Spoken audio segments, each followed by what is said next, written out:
बिस्मिल्लाहिर्रहमानिर्रहीम। अस्सलाम वालेकुम नाज़रीन, आप यूट्यूब चैनल देख रहे हैं। मैं इमरान खान हूँ। सबसे पहले पाकिस्तान में एक रोला डाला हुआ है सबने। वज़ीर दाखिला ने इस पर बात की, वज़ीर इत्तलात ने इसमें बात की, बाकी लोग भी इसके ऊपर जो है वो बगले बजा रहे हैं। हकीकत मैं आपके सामने रख देता हूँ, ये डाटा आप देख लीजिए, तस्वीर भी आप देख लीजिए।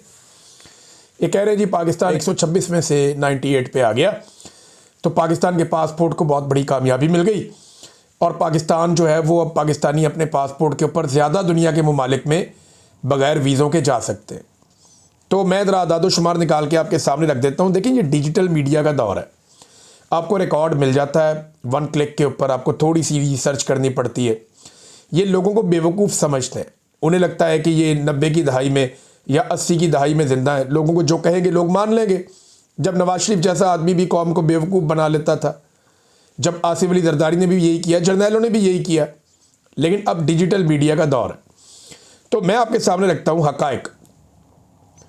वो ये कहते हैं कि पाकिस्तान जो है वो अब ज़्यादा ममालिक के अंदर ट्रैवल कर सकता है, पाकिस्तानी शहरी अपने पासपोर्ट के ऊपर फ्री में बग़ैर वीज़ा के।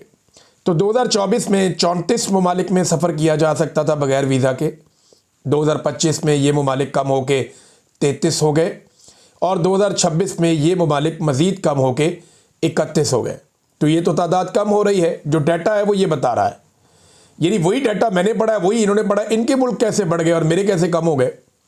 फिर 2033 में, अच्छा ये कहते हैं 126वें नंबर से पाकिस्तान 98वें नंबर पे आ गया है। अब ये भी देख लें आप, 126 नंबर कभी था ही नहीं। 126 नंबर गुज़िश्ता आप 10 साल का डाटा उठाएं, 126 नंबर आपको मिलेगा ही नहीं। तो 2023 से हम शुरू करते हैं। 2023 में जो आखिरी नंबर पे मुल्क था उसका नाम है अफ़गानिस्तान, और वो डाटा शुरू होता है 109 से। यानी 2023 में अफ़गानिस्तान 109 पे था, तो आज अफ़गानिस्तान 2026 में 101 पे है। तो अफ़गानिस्तान ने, तो इसका मतलब है कि 8 दर्जे तरक्की कर ली है। ये ऐसा नहीं है, ये झूठ बोलते हैं, आपको धोखा देते हैं। 2023 में जब अफ़गानिस्तान 109 पे था तब पाकिस्तान 106 पे था। 2024 में अफ़गानिस्तान 104 पे था आखिरी नंबर पे, तो पाकिस्तान 101 पे था। फिर 2025 में जब अफ़गानिस्तान 106 पे था तो पाकिस्तान 103 पे था, यानी आखिरी नंबर 106 था उस वक्त। और अब 2026 में आखिरी नंबर 101 है अफ़गानिस्तान का, तो पाकिस्तान 98वें नंबर पे है। अब देखिए ये धोखा कहाँ दे रहे हैं। ये कह रहे हैं कि हम नीचे आ रहे हैं। नहीं जी, आप नीचे नहीं आ रहे, मुल्क तरक्की कर रहे हैं। कई ममालिक दुनिया के ऐसे हैं जिन्होंने अपनी रैंकिंग को इंप्रूव किया है। तो होता यह है कि 4-4, 3-3, 5-5 ममालिक बाद औक़ात एक ही नंबर के अंदर एग्जिस्ट कर जाते हैं। जैसा कि पाकिस्तान और यमन, ये आप देखें, ये दोनों 98वें नंबर पे हैं। पाकिस्तान के पास भी 98वें नंबर है रैंकिंग में, यमन के पास भी 98वें नंबर है रैंकिंग में। इसी तरह नीचे बहुत सारे ममालिक हैं, फ़र्ज़ करें 4 या 5 यूरोपीय ममालिक हैं, वो सारे के सारे एक ही रैंकिंग में आ गए हैं, तो वो एक नंबर आपके ऊपर वाले कुछ कम हो जाएंगे ना। तो ये ऐसे हुआ है। अब इसको नापने का सही तरीका मैं आपको बताता हूँ। कल भी पाकिस्तान के पासपोर्ट की बहुत बुरी हालत थी। ये पीडीएम के रिजीम की मैं आपको बातें बता रहा हूँ सारी। ये तो हमेशा से पाकिस्तान का पासपोर्ट तो इन्होंने बेड़ा गर्क किया हमेशा से। पाकिस्तान के जर्नैलों की घटिया पॉलिसी ने और रवायती सियासी जमातों की करप्शन, बेईमानी और 2 नंबरी ने और दहशतगर्दी की एक पॉलिसी ने पाकिस्तान के पासपोर्ट को कहीं का नहीं छोड़ा। और ये दहशतगर्दी पाकिस्तान में लेकर आया ज़ियाउल हक, उसने कौम पे एहसान किया। फिर परवेज़ मुशर्रफ पूरी वॉर एंड टेरर पाकिस्तान के अंदर लेकर आया, उसने एहसान किया। और तब से लेकर अब तक पाकिस्तानी जर्नैल पैसा कमा रहे हैं और पाकिस्तानी अपना खून बहा रहे हैं, और पूरी दुनिया के अंदर पाकिस्तान के पासपोर्ट की जो इज़्ज़त है ये आपके सामने है। तो नाज़रीन, ये डाटा है जो मैंने आपके सामने रख दिया। पाकिस्तान 98वें नंबर पे है, और जो सबसे बुरा मुल्क है वो अफ़गानिस्तान है, फिर इराक़ है, फिर शाम है, और पाकिस्तान और यमन एक साथ ही हैं। यानी सबसे बुरा अफ़गानिस्तान, इराक़ और शाम, ये 3 मुल्क बहुत बुरे हैं। और यमन और पाकिस्तान, यमन में जंग लगी हुई है, खाना जंगी चल रही है, गोला बारूद चल रहा है, वो पाकिस्तान के बराबर आ गया। ये पाकिस्तान के साथ इन्होंने किया है, और जिन्होंने किया उनके आप चेक करें अल्लल्ले तलल्ले। ये मरीम नवाज़ की नवाज शरीफ के साथ आप तस्वीर देखें। ये जनाब वीआईपी कल्चर के लिए इफ्तिताई तकरीब है। एक स्टेट लॉन्च जो है वो बनाया जा रहा है, जहाँ से ये सियासतदान, हुक्मरान अपने दोस्तों को, अपनी फैमिलीज़ को, अपने मेहमानों को, बाहर से आने वाले मेहमानों को, उन सबको इंटरटेन किया करके बड़ी वीआईपी किस्म की जगह इन्होंने बनाई है। कमाल कर दिया इन्होंने। वीआईपी कल्चर चुक के रखो। एक ये वज़ीर आला है जो एयरफोर्स के तैयारे के अंदर ट्रेवल करती है, और एक वज़ीर आला ये दूसरा है, इसको देखें आप, ये इकॉनमी क्लास में सफ़र करता है सुहेल अफरीदी। ये आज भी कराची गया है, ये वहाँ पब्लिक लॉन्च के अंदर बैठा हुआ था, आसपास लोग बैठे हुए थे, तस्वीर वहाँ से भी आई है। ये अपनी फ़्लाइट का इंतज़ार भी करता है, इसके वज़रा लाइनों में भी लगते हैं, और ये आम मुसाफिरों के बीच में चलता फिरता है और आम मुसाफिरों के बीच में ट्रैवल करके एक सूबे से दूसरे सूबे में चला जाता है। ये है एक मिडिल क्लास का अवामी वज़ीर आला, आम आदमी, और दूसरी तरफ ये है एक बादशाह की बेटी राजकुमारी। आप फ़र्क का अंदाज़ा कर लें। यानी आप एक और चीज़ देखें ना, सुहेल अफरीदी कराची गया क्यों? अभी अब कराची का आज का दौरा किया है। सुहेल अफरीदी कराची इसलिए गया कि उसका एक कारकुन उसकी रैली के दौरान फौत हो गया। एक हादसा हुआ, एक कारकुन जो है वो शहीद हो गया और उसका इंतकाल हो गया। तो जनाब ये कराची दोबारा गया जाकर के, जी मैं अपने कारकुन की, क्योंकि एक वफ़ात हो गई और मेरी रैली के दौरान हुई, तो मेरा ये ज़मीर गवारा नहीं करता, मैं जाऊंगा, जाकर उनको मिलूंगा, उनका ख्याल रखना हमारी जिम्मेदारी है। ये है जनाब एक मिडिल क्लास का आदमी जब पॉलिटिक्स में आता है तो वो ये करता है। आपको याद है नवाज शरीफ निकला था, मुझे क्यों निकाला, इस्लामाबाद से लाहौर के लिए। तो नवाज शरीफ साहब ने अपना एक लंबा काफिला बना लिया था, इनके काफिले के एक गाड़ी के नीचे एक बच्चा आके फौत हो गया। उस बच्चे का कोई ताल्लुक नहीं था PMLN से, वो तो बेचारा तमाशा देखने आया हुआ था, सड़क के ऊपर खड़ा हुआ था कि चलो तमाशा देखते हैं, गाड़ियां जा रही हैं। ये तो जो बंदा जिसका इंतकाल हुआ कराची में, ये तो इस तहरीक का हिस्सा बना था ना, कुछ जानबूझ के नारे लगा रहा था, फौत हो गया, एक्सीडेंट हो गया। लेकिन वो बच्चा भी एक एक्सीडेंट में मारा गया। लेकिन ये वहाँ रुके नहीं, ये उनको उस वक्त मिले नहीं, बल्कि इन्होंने क्या किया, अगले स्टॉप पे जहाँ इन्हें मौका मिला, जहाँ जाके इन्होंने ऐलान करना था या इस्तकबालिया इनका हुआ, वहाँ इन्होंने तकरीर करते हुए कहा कि हमें हमारी तहरीक का पहला शहीद मिल गया, मुबारक हो। ये इनकी सोच का फ़र्क है। जब एलीट सोचती है ना तो वो अवाम को कीड़ा मकोड़ा सोचती है, और जब एक आम आदमी अवाम के बीच में से निकल कर आता है तो वो अवाम को कम से कम इंसान ज़रूर समझता है। और ये आप देख रहे हैं। अब नाज़रीन, इमरान खान साहब जेल के अंदर बंद है, कैद तन्हाई में, और मुलाकातें बंद की हुई हैं बिल्कुल ही। लगभग 70 दिन हो गए, एक आधी मुलाकात उनकी बहन से करवाई गई थी। अगर आप नवंबर से गिन लें, 4 नवंबर से लेकर अब तक मुलाकातें हो नहीं रही इमरान खान साहब की, और कोई स्ट्रेटजी भी नहीं आ रही। इमरान खान ना पाकिस्तान तहरीक इंसाफ का 99% ही आप ये समझ लें, क्योंकि हिकमत अमली इमरान खान साहब ही बनाते हैं, वही बैठते हैं, वही तहरीक पैदा करते हैं। वो इस उम्र में भी इमरान खान साहब जो है वो सबको इकट्ठा करके रखते हैं। मुझे अच्छी तरह याद है कि इमरान खान साहब एक एक दिन में 2-2 मीटिंग्स करते थे बयानिए के हवाले से। वो 2-2 मीटिंग्स करते थे कि हमारी लड़ाई बहुत बड़ी है, नैरेटिव बनाना पड़ेगा, बात करनी पड़ेगी, ये वाले इशू पे क्या करना है, इस पे क्या करना है। बार बार अपने साथियों से मुशावरत करते थे, बार बार हिकमत अमली बनाते थे, और इमरान खान साहब बहुत मुतहर्रिक रखते थे पूरे सिस्टम को, पूरी पार्टी को। क्योंकि देखिए पाकिस्तान तहरीक इंसाफ हालत जंग में है पिछले 3-4 साल से। एस्टेब्लिशमेंट ने उनके लिए जंग के दरवाजे खोले हुए, मारो इनको, तबाह बर्बाद कर दो, ये कर रही है एस्टेब्लिशमेंट।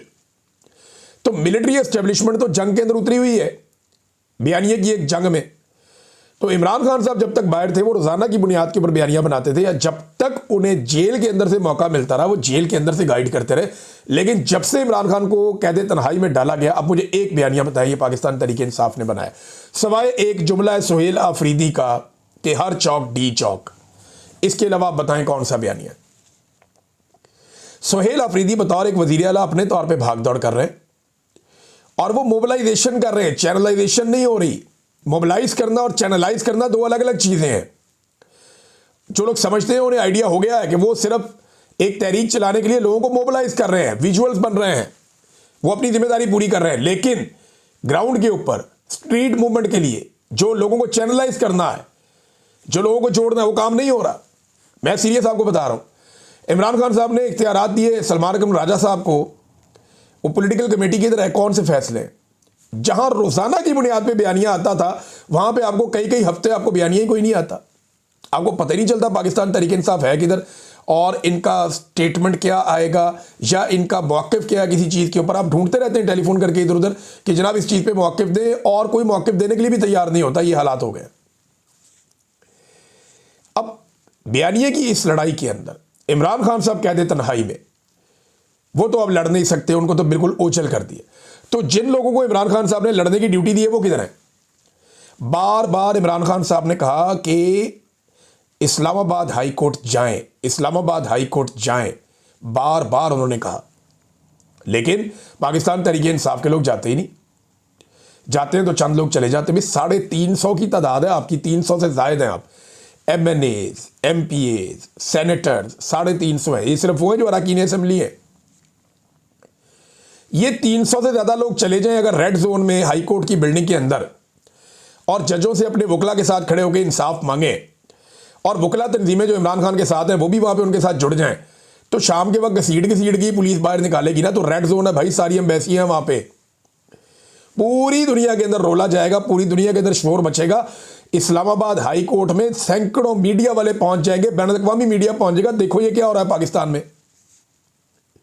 अगले दिन सुबह फिर नहा धो के फिर आ जाए आप वहां पे।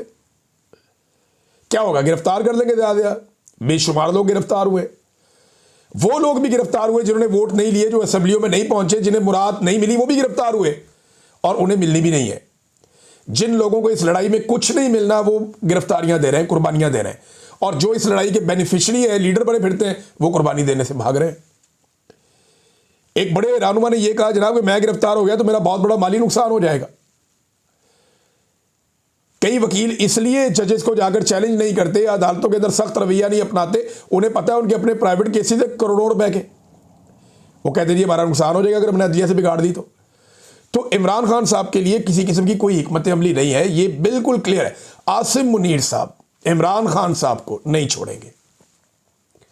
लिखे आप कोरे कागज के ऊपर, जब तक आसिम मुनीर के पास ताकत रहेगी, जब तक इख्तियार, जब तक आप जकड़ नहीं लेंगे ना इस निजाम को, जब तक कि पाकिस्तान तहरीक इंसाफ मुजामत का फैसला नहीं करेगी, जब तक कि अवामी मुजामत का सामना इस निजाम को नहीं करना पड़ेगा, जब तक ये नहीं पकड़े जाएंगे, तब तक ये इमरान खान को नहीं छोड़ेंगे।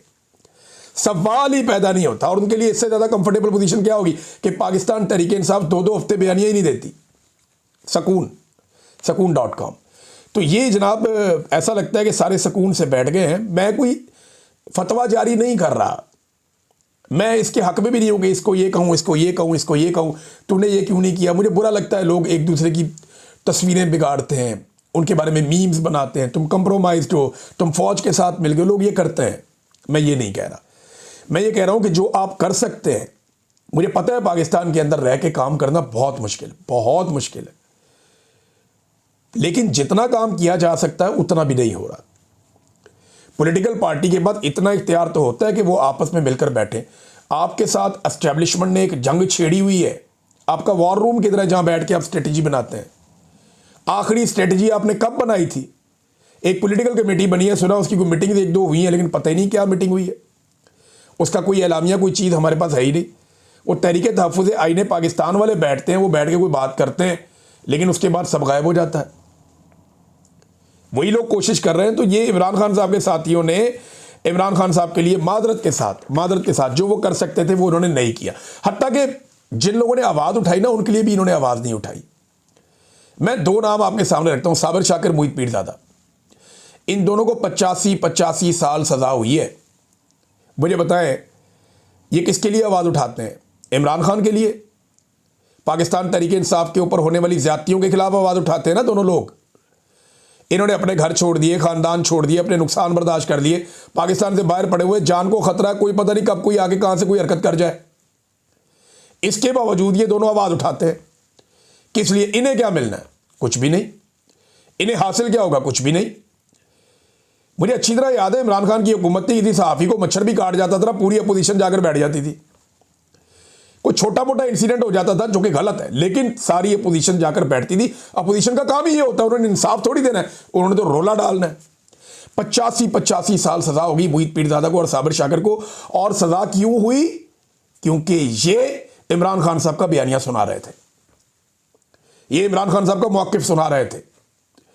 इन्हें सजा इसलिए हुई है, वरना इनके पीछे पीछे भाग रही है सारी एस्टेब्लिशमेंट कि जनाब बैठो, बात करते हैं, जान छोड़ो, दफा करो, तानुए तो कुछ नहीं मिलना।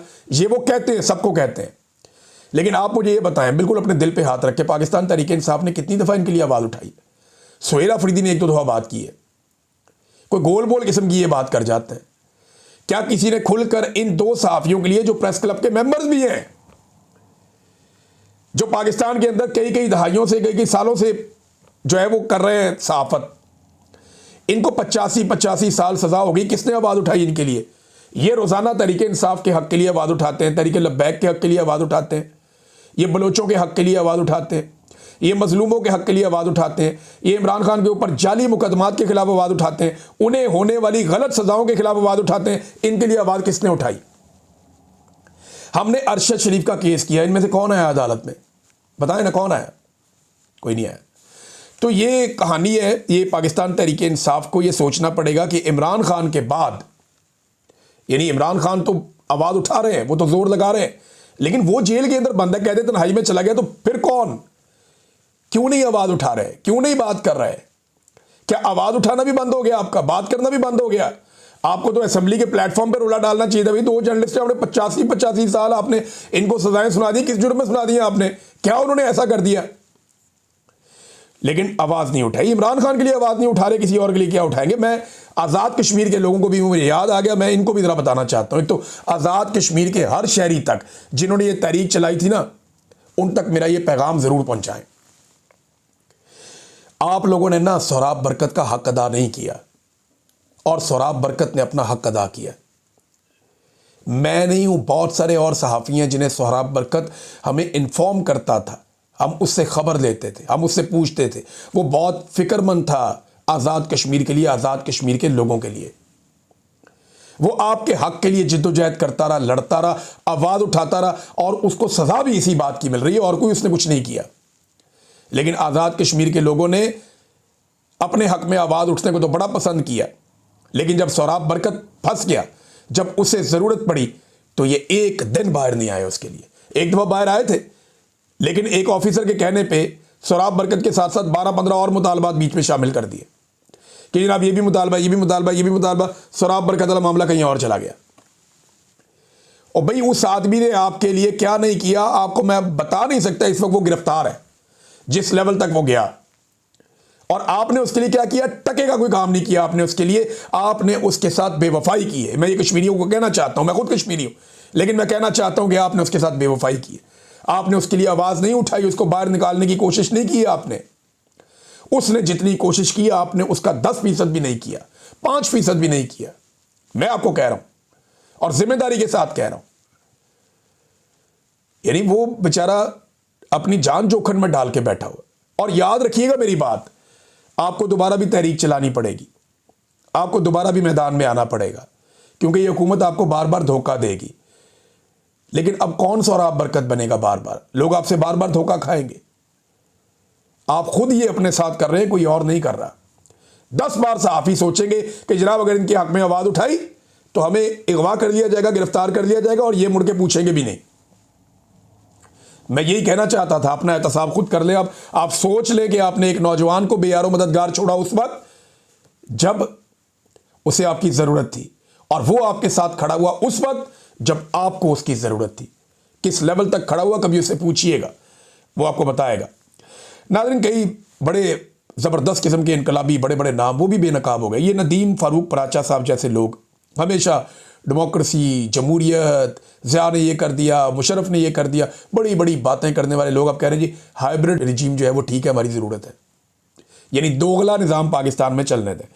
दुनिया में वो कह रहे हैं जी जमहूरियत की कंडीशन भी ख़त्म हो गई है, हाइब्रिड इस वक्त हमारी ज़रूरत है। ये निज़ाम हमें इस्तेकाम लाने के बाद जमहूरियत की तरफ जनाब बढ़ना होगा। ये भाई दुनिया में जमहूरियत ख़त्म होगी, अमेरिका में कब धांधली हुई है? बेसिक पे आओ ना। डोनाल्ड ट्रंप तो बमदानी से इलेक्शन हार गया, अभी उसके अपने सेनेट में उसको मुसीबत पड़ी हुई थी एक वोट के ऊपर। अमेरिका में तो दोगला निज़ाम ऐसे नहीं चल रहा, वो तो अपना इलेक्शन ठीक तरीके से करवा रहे हैं। डोनाल्ड ट्रंप नहीं पसंद है, वो आ गया। यूरोप पूरे के अंदर बताओ कहां पे धांधली हुई है और कहां पे इस तरह का काम हुआ है। पाकिस्तान के बहुत सारे इनकलाबी जिन्होंने कौम को चूरन बेचा कि वो इनकलाबी हैं, वो एंटी एस्टेब्लिशमेंट है, और पता चला वो सारे इमरान खान के बोगस में मुब्तला थे। ये जैसे ही इमरान खान साहब ने बाहर आना है ना, या उसकी हुकूमत आनी है, तो यही आपको नदीम फारूक पराचा साहब एकदम एंटी एस्टेब्लिशमेंट बनते हुए नजर आएंगे। ये एकदम खप डाल दें। वो अफसार आलम वो फील्ड मार्शल से मुतालबात कर रहे हैं ये रो के पिट के, जनाब हम आपकी तरक्की नहीं बता पा रहे, हम ये नहीं कर रहे, हम वो नहीं कर पा रहे, वो जो यूट्यूबर है उन्होंने ये कर दिया वो कर दिया। जनाब एस्टेब्लिशमेंट ने एस्टेब्लिशमेंट सिर्फ बेवकूफ़ बना सकती है, वो यूट्यूबर नहीं बना सकती, वो आपको चे बना सकती है जो आप बने हुए हैं इस वक्त। अगर एस्टेब्लिशमेंट ने साबिर शाकिर को बनाया, अगर एस्टेब्लिशमेंट ने मोहित पीरज़ादा या अरशद शरीफ को बनाया, तो एस्टेब्लिशमेंट से कहा कि तू भी बन जा भाई, बन जा ना। आज तो तेरे साथ उनके ताल्लुकात हैं। असल बात मौक़िफ़ की है, असल बात हक पे खड़े होने की है, जिस पे खड़े होने की आपकी ज़रूरत नहीं है। तो अब जनाब इस किस्म के लोग जिन्होंने सहाफ़त छोड़ दी थी, वो जा जाके आसिम मुनीर को शिकायतें लगा रहे हैं अपने वीलॉग्स के अंदर और प्राइवेट मीटिंग्स के अंदर के सर अल्लाह दा वास्ता साड़ी गाल कोई नहीं सुन रहा, और जिनकी सुन रहे हैं आप उनको जनाब टाइट करें, उनको पकड़ें, ये करें वो करें। जो झूठो झूठ चौताली कि जनाब 70 तैयारे उधर देने हैं तो 40 उधर देने हैं तो 50 उधर देने हैं, और भाई आपकी 1.5 से 2 दर्जन तैयारे बनाने की कैपेसिटी है, वो भी आपको बाहर से इंजन, एवियोनिक्स और दीगर पुर्जे मिल जाएं तो क्या अगले 50 साल तैयारे बना के देते रहेंगे आप दुनिया को? और इससे इकॉनमी नहीं खड़ी होती। रोज़ाना लोगों को एक नया चूरन, कभी कहते हैं हमारी मादनियात बिकने वाली है, कभी कहते हैं हमारा सी पैक बिकने वाला है, कभी कहते हैं हमारी फलानी चीज़ बिकने वाली है, कभी कहते हैं खित्ते में जंगें आ रही हैं उसका हमें बहुत फ़ायदा होगा, कभी कहते हैं जी हम फलां चीज़ करेंगे इसराइल के साथ मिल जाएंगे उसका बड़ा फ़ायदा होगा, कभी कहते हैं जी हमें कोई 100 अरब डॉलर बाहर से अरब ममालिक लेकर आ रहे हैं। हर दफ़ा नया चूरन बेचते हैं, अब ये जेट तैयारे बेच रहे हैं। नाज़रीन, मिर्ज़ा साहब का एक और इंटरव्यू आ गया जिसमें इमरान खान साहब पर भरपूर मज़हब कार्ड खेला गया है, भरपूर मज़हब कार्ड खेला गया मिर्ज़ा साहब के नए इंटरव्यू में। इससे पहले ज़ीशान अज़ीज़ साहब मिर्ज़ा साहब के सामने बैठकर ये कह चुके हैं और मिर्ज़ा साहब उसको डिनाई नहीं कर पाए। ज़ीशान अज़ीज़ साहब ये कह चुके हैं और साबित कर चुके हैं कि ज़ीशान अज़ीज़ साहब को मिर्ज़ा साहब और उनकी टीम ने इमरान खान के ख़िलाफ़ सवालात फीड करने की कोशिश की जो मज़हब की बुनियाद के ऊपर थे, जो मज़हब कार्ड के हवाले से थे। अब एक उसी नौइयत की एक पॉडकास्ट हमने देखी जिसमें इमरान खान साहब के ख़िलाफ़ मज़हब कार्ड इस्तेमाल किया गया। तो सवाल ये पैदा होता है कि इमरान खान साहब को क्या ये लोग मारना चाहते हैं? अभी मिर्ज़ा साहब खुद एक ऐसी सूरत हाल का सामना करके आए हैं। इससे पहले भी इमरान खान साहब के ख़िलाफ़ एक ऐसा ही बयानिया बनाया गया और उसके बाद इमरान खान साहब पे कातलाना हमला हुआ जिसमें वो बाल बाल बच गए। वो एक नौजवान ने पिस्टल वाले का हाथ पकड़ लिया, वरना खुदा न खास्ता गोली और भी कहीं लग सकती थी। तो इमरान खान साहब की जान से खेलने की एक मरतबा फिर ये लोग कोशिश कर रहे हैं। नाज़रीन, दो छोटी छोटी चीज़ें मैं आपके सामने रखता हूँ, फिर वीलॉग ख़त्म करते हैं। नंबर 1, हुकूमत ने नोट बदलने का फ़ैसला कर लिया। बस दुआ करें अल्लाह ताला से कायद आज़म की तस्वीर रह जाए उसमें और कौम को कोई ऐसा झटका ना लगाएं जिससे कौम के दिल को फिर तकलीफ़ हो कि जनाब ये नोट के अंदर किसको और कैसे शामिल कर दिया। और एक चीज़ नाज़रीन, ईमान मज़ारी साहब और हादी अली चट्ठा साहब जो हैं, दोनों के वारंट गिरफ्तारी मकामी अदालत ने इस्लामाबाद से जारी कर दिए हैं। याद रहे कुछ अर्सा पहले DGISPR ने इनके ख़िलाफ़ एक प्रेस कॉन्फ्रेंस की थी जिसमें उन्हें बैरूनी आलाकार और रियासत दुश्मन सरगर्मियों में मुलव्वस करार दिया गया था। इसके ऊपर इन दोनों वकला का कहना है कि ये अदालती कार्रवाई पर असरअंदाज होने की एक घटिया कोशिश थी DGISPR साहब की जानिब से, ये इन दोनों ने कहा। और उसके बाद देखें अब इनके वारंट गिरफ्तारी निकल आए। अब तक के लिए इतना ही। अपना ख्याल रखिएगा, अपने चैनल का भी। अल्लाह हाफ़िज़।